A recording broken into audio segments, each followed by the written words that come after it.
Paul, how did it feel to jump from your solo movie into a huge ensemble? It made this thing real in a way.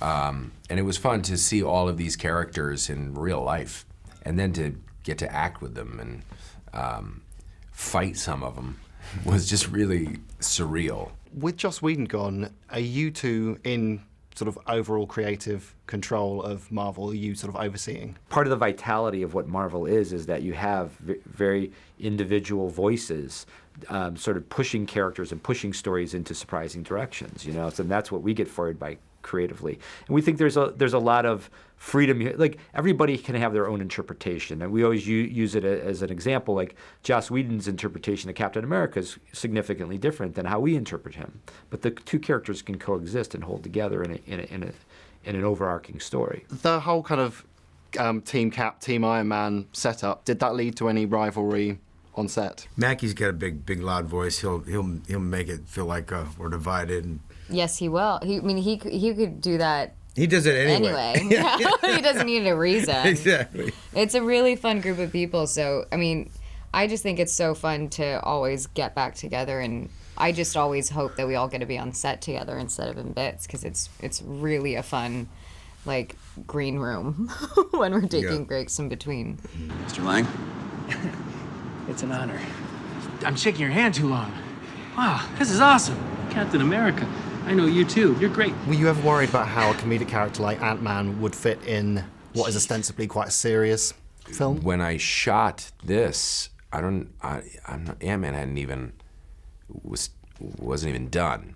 So the only concern was just how much on the funny scale or the jokey scale do I go, because I didn't know how the character was going to be modulated in the first movie.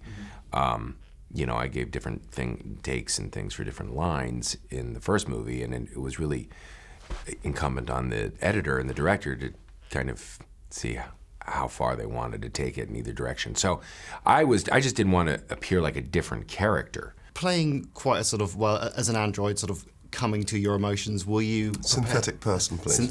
Terribly sorry. Were you prepared to be kind of almost the comic relief in parts of the film?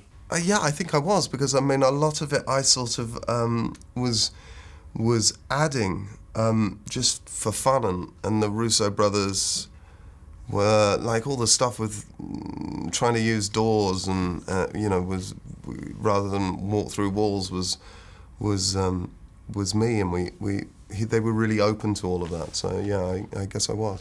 At this point in the films, Jeremy, how good are you with a bow and arrow? How's your aim? Actually, I got really good at it. It just doesn't really help me in the Marvel universe or as Hawkeye. It's more superhero kind of stuff. There's some things I can kind of do that I learned that you can actually do in real life, but yeah, there's a lot of things that I can't use. I'm not on a tennis court, which is where you usually shoot on tennis court, in that firing an arrow like that. You know, but when you shoot properly, it's really quite fun, really quite beautiful sport. I really got an appreciation for it. But when it comes to this, you can't pull a real arrow out because the arrow's got to go somewhere, and I've been taking out a lot of. So there are no arrows on set?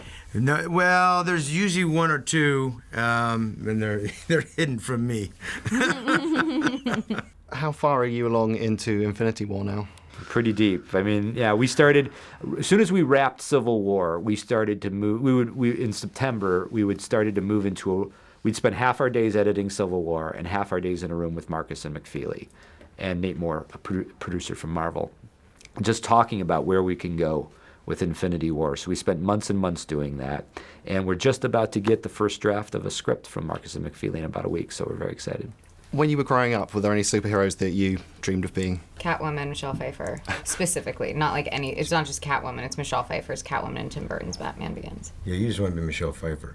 Yes. Nothing wrong with that, right? No, there isn't. She's tremendous.